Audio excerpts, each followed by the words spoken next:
Minecraft is a game that unleashes endless creativity and boundless adventure in the world. But what if I told you that your precious Minecraft world could be utterly destroyed just by updating the game? I am sure you have spent countless hours building your dream Minecraft world, where every block is placed with utmost care and creativity. But many of the players don't know what will happen to their world when it is transitioned from an old Bedrock version to the latest release. The journey from old Bedrock to New Horizon was epic. Each update held its own aura in the worlds of the players. Players have built breathtaking cities, eye-catching redstone machines, and landscapes that tell stories of their adventures. And with each update, Minecraft has always been ambitious. They introduced a good amount of new content, like biomes that were unexplored, blocks that inspire fresh designs, and mechanics that redefine the gameplay of millions. And these attractions have inspired many to update their long-standing worlds. But updating a world isn't just about a click. It's a process that can turn your world upside down for better or worse. That makes backup a must before updating your world to a better version. This ensures that should anything go wrong, your original creation remains unchanged. The Bedrock edition has undergone a lot of upgrades that focus on different aspects of the game. One of the available versions of Bedrock is version 0.14, which was like the beginning of the end. There are no fancy updates or biomes to excite the players. In fact, they had no idea what was about to happen to it. But then they reached the Ice Desert biome, a biome that doesn't even exist anymore. It was followed by the next version, that is version 0.16. But the player felt something off from the very beginning. In the jungle, trees began to disappear. Not even cut down, they were just gone. It was as if the game itself was erasing history. But what they saw next was shocking. Half-cut trees and floating clusters of leaves, as if the world was decaying before our eyes. But the major disaster for the Bedrock edition was version 1.2. It was called the Better Together Update. The whole idea was to unify Minecraft across platforms. But what it brought to the world was real destruction. The dark forest was sliced in half. Straight edges and floating trees. Flowers were growing in perfect circles which looked so unreal. It looked less like a Minecraft world and more like a glitch. And what came after that was an Aquatic update, version 1.4 to 1.5, which was counted as an underwater madness. In the beginning, it was all about new ocean biomes, coral reefs, and shipwrecks. That sounds great, right? But wrong. Shipwrecks spawned completely broken. Some were cut in half, while others looked like they had been erased from reality. And then there was an ocean monument, which is a nightmare. The Elder Guardians had survived, but their home? Gone. It was like we were watching the world crumble in real time, and when the Caves and Cliffs update, version 1.18 came, Minecraft warned the players before updating. This will permanently alter your world. And trust me, it did alter the worlds.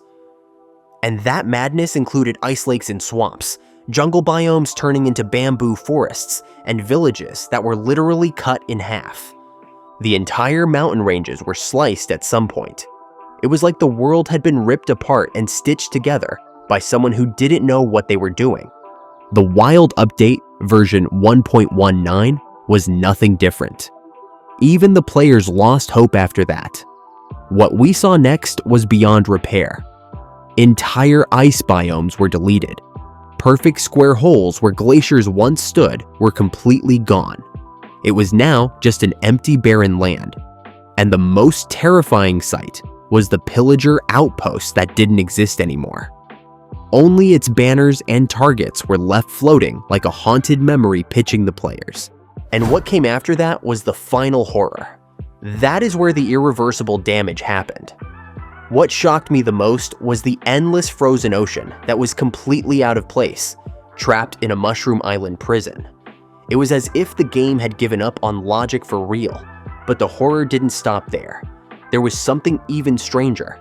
Sections of the ice had been perfectly carved out, catering unreal gaps in the landscape. It was like something was deliberately removed from the biome. In some places, the ice seems to have melted most unnaturally. Instead of a smooth transition, what the players could see was massive chunks getting ripped away, exposing the frozen depths below.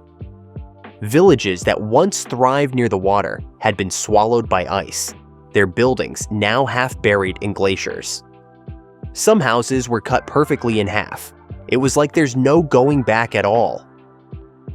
What gets affected the most in any update is the terrain generation. Every major update that modifies the world's height, caves, and biomes brings with it a level of chaos. Most of the time it will be subtle, but sometimes it can be very catastrophic. For example, the introduction of caves and cliffs completely changed world height limits and took the version to something that had a dramatic terrain shift. Where once there were flat plains, players now find huge mountains, insane cliffs, and underground caverns that seem bottomless. It is very innovative, but for older worlds, it can be a ticking time bomb. Entire villages were swallowed by the land, roads cut off by sudden cliffs, and in some cases, mountains erupted through player builds, making the game hard. And then there's the strangest phenomenon ever in Minecraft: chunk borders. There are perfect straight walls where the old and new world generations are supposed to blend. This leaves behind unreal, jagged terrain that looks more like a glitch rather than a natural world. And that is where you realize, once your world is updated, there's no going back. It has changed forever. And then comes the biome bending that can suffer the most in an update. The blending of old and new biomes is one of the biggest gambles when updating a Minecraft world. Sometimes the transition can be very seamless, which makes the world feel alive and evolving. But other times, it's a complete disaster. Picture this: once you had a peaceful plains biome, perfect for building your world.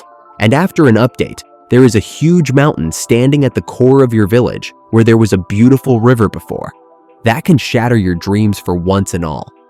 You might even see a sunny desert biome transitioning into a snowy tundra, shattering the logic of your world. Swamps often suffer the most. New updates add denser leaves, mangrove trees, and deeper water. But older chunks don't get the same treatment. Even simple things like flower fields can be disrupted. In old terrain, a biome might have had a colorful spread of flowers, but after an update, those flowers disappeared, leaving behind some wheat plants. And for players, it can be a real mess. They might feel that their world was stitched together from broken pieces.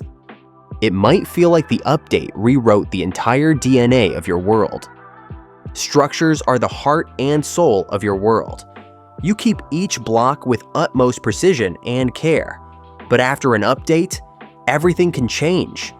And one of the biggest threats among them is chunk corruption. When terrain generation shifts, structures built near biome borders can be distorted. Redstones are the most affected ones. Sometimes machines break, railways get disconnected, pistons stops working, and whatnot.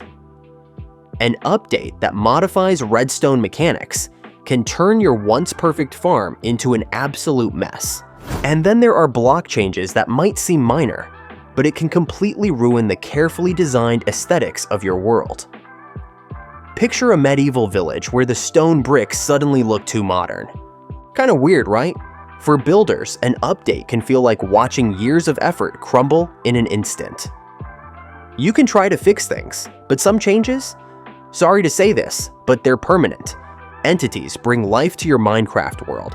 They are a part of your story. But they can take a dark turn after an update. One of the most common issues is entity disappearance. Even mobs sometimes disappear into the void. Villagers also suffer strange transformations, where they lose their professions and wander. All of a sudden, they change their job even after getting locked up in a specific trade. Imagine your villager changing into a potato after the update. Yes, that is the new fear unlocked. An update can breathe new life into a world, but for many, it means saying goodbye to their beloved treasures. The Universal Minecraft tool is one of the most powerful world converters. It helps players transfer worlds between versions, while making sure that their terrains and entities are placed correctly. But when updates drastically change world generation, like the Caves and Cliffs update, even this tool struggles to take up the changes. Even they will go helpless. Chunker, another popular tool, is used in Java to Bedrock world conversion. It is a lifesaver for players who want to switch platforms, but again, updates can break that efficiency at times. This points to a single fact, that no conversion is perfect, no matter what tool you have. Of course, they can minimize the damage, but they can't prevent the chaos of a major Minecraft update. Now, you understand one thing for sure. Updating a Minecraft world can be terrifying. But let me tell you something. It can bring a lot of opportunities. Each new update brings a fresh world of possibilities. The Wild update reshapes swamps and forests, giving you mangrove wood, frogs, and deep dark ruins to explore. And in every new biome, there is the potential for adventure. Think of what you can create. Yes, the transition is rough. But with each update, Minecraft evolves, and so can you. Maybe your world isn't being destroyed, maybe it's just being reborn. It is a choice between nostalgia and possibility. You've spent years in your world. Every mountain has a story, and every house is filled with memories. And there can be a fear of losing it. But beyond the fear of loss lies a world of new adventures. Take that leap of faith and embrace the unknown. Because in Minecraft, there is no right or wrong. It is all about your journey. Your Minecraft story is yours to tell. So take the next step and embrace it. So are you ready to embrace the unknown? Let us know in the comments. Grab your pickaxe, hit that like button, subscribe for more Minecraft creative ideas, and get ready because your next Minecraft adventure starts now.